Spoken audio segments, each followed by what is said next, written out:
Hey, this is Chaplain Whitaker. Thank you for joining in today.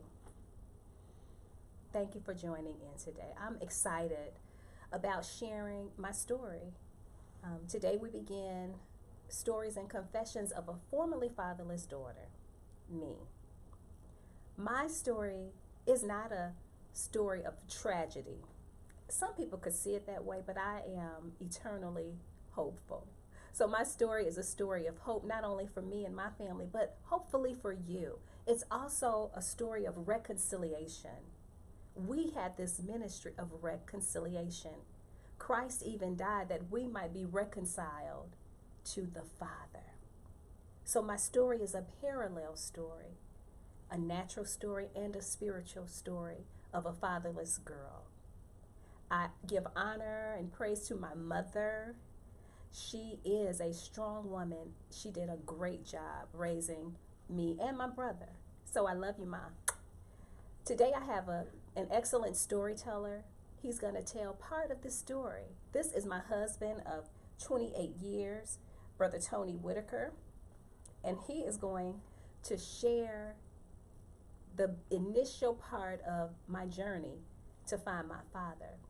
The Lord instructed me shortly after I was saved to find my dad, and he assured me that if I obeyed him, that he would begin to rebuild my life, and he has done just that.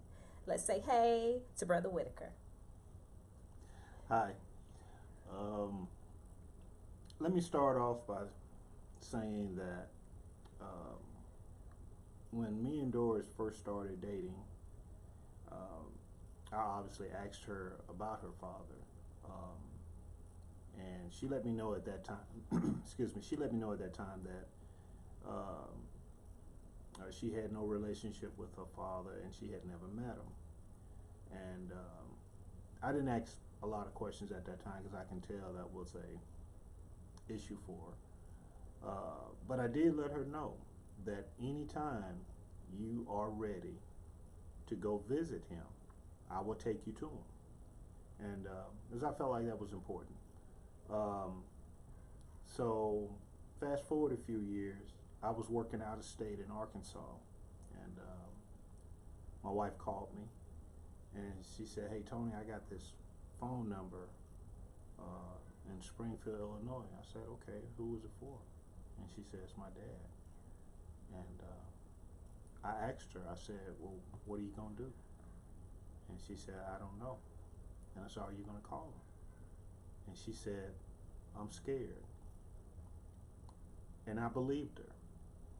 I believed that she was scared. It was almost like she reverted back to like maybe a 5-year-old or something. You know, just the fear and unknown of this is not just talking to anybody on the street. This is your dad. I mean, this is, you know, this is your father. So I asked her, would you like me to call him for you? And she asked me, would you? I said, yeah, give me the number. She gave me the number. I hung up the phone, and I called her. I called him. I explained to him who I was married to, and I let him know that it was his daughter. The grief that he had at that point in time, it was unreal. He started apologizing to me, telling me he never meant for any of that to happen. And I got the feeling that he didn't, yet and still it did. And the grief that he had during our phone call was just unreal. I mean, if it was in the air, you can probably cut it with a knife. It was a lot of grief. And you know, I let him know that, hey, listen, she missed not having you in her life, but she wanted to know if it's okay to call. And he said, yes, please tell her to call. I said, okay. I got off the phone with him, called my wife back. What my wife did not know, and I told her later on, that, you know, some people are not open to dealing with situations like that. Some men or women would have said, no, I don't want any contact. He didn't, thankfully. But had he said that, I would have just told my wife that, hey, he's gone on. Uh, and there's no use for any of that, because I was trying to spare her. I can already tell she was hurting and everything, and I was just trying to protect her feelings. So she called him back.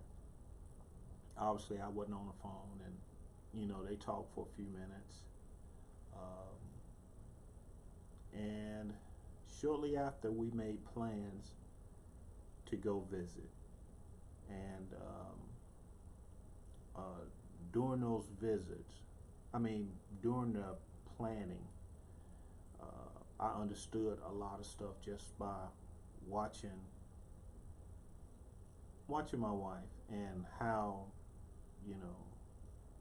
she was worried about pretty much everything, and I had to just calm her down, say, hey, it's going to be okay, it's going to be all right, and we're just going to go. They're people just like we're people, and we're just going to go and see what it's about, see what it's like. And we went, and I will say that my wife was very strong throughout all that. There's no manual on how to proceed with meeting, your parents or parent for the first time. We were basically flying by the seat of our pants, and just trying to make the best of that situation. And when it was over and we went back to the hotel that night, if it's okay for me to say this, okay. My wife sat on the floor and she was watching cartoons. Just sitting at the edge of the bed watching cartoons. I was laying in the bed, and I looked, and it immediately crossed my mind that my wife don't watch cartoons. She don't watch cartoons. So I knew that she was dealing with everything that day. And I sat on the floor of the bed with her, and that's when the floodgates open. Okay, that's when the floodgates open. She cried and she cried and she cried. All I can do is just sit there and hold her. I didn't tell her it was going to be okay. I didn't tell her it was all right. I just sat there because that was the best thing I could have done, in my humble opinion, just to be there. And she had to process all that stuff. Those one of those situations where, like me, I work on cars a lot. I work on motorcycles. I fix different things. That's my thing, and I don't even read directions sometimes. But that was something I didn't know. That was something I couldn't hardly process myself to understand how this was going to work itself out. By the grace of God, it did. And she had him for a number of years until he left this world. And she got an idea of where she came from and her other side of the family, which is important. So even though that was I think I can say it was a tragic experience for my wife, but it made her so much better in understanding father roles with me and my own children, with how I interact with them, and basically just gave her a whole new insight on a lot of different stuff, and I am grateful for that.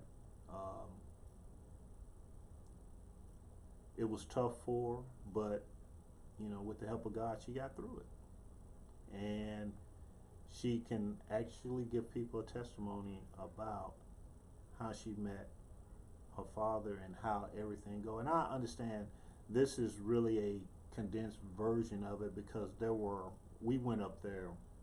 I don't have enough fingers and toes how many times we went there to visit her dad. Normally we would go through when we're going to Chicago, we would stop there and stay a day or two just so she can hang out with him and everything. And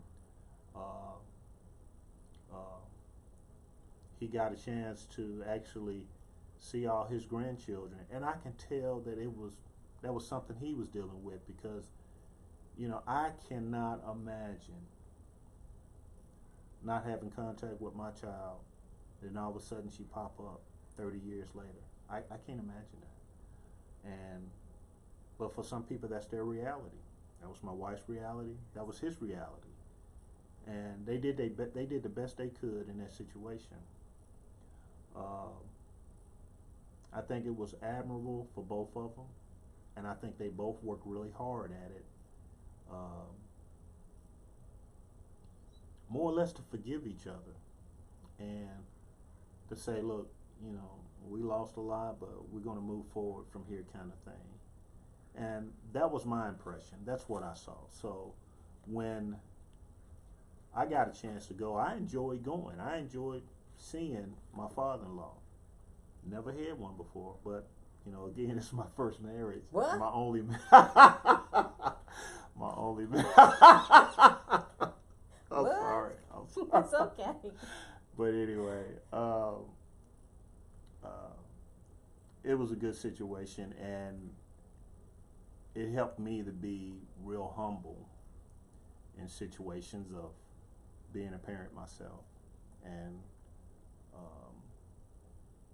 I actually ended up showing my children a lot more love. Not that I didn't before, but it's completely different, because of, what I witnessed.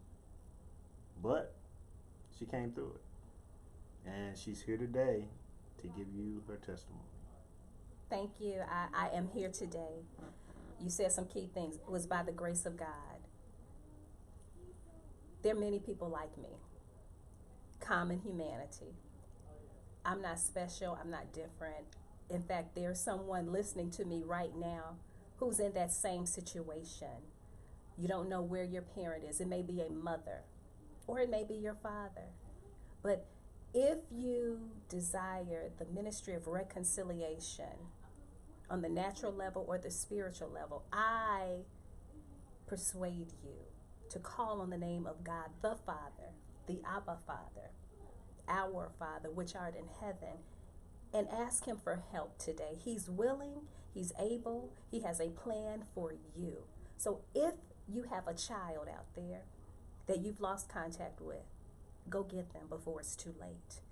If you are a child, an adult child, and you have a parent out there, find them. Pray about it and move forward. Yes, we all have losses in life, but it's time to move forward. Mine is a parallel story. First, I was reconciled with my Heavenly Father. Secondly, he led me to be reconciled with my natural father, and I'm eternally grateful. I'm eternally grateful. Until next time, hold your head up. I told you to listen to me. Check me out. Pray for me. I'll pray for you. I pray that you have a great day and a great week, and I will talk to you soon. I'm Chaplain Whitaker.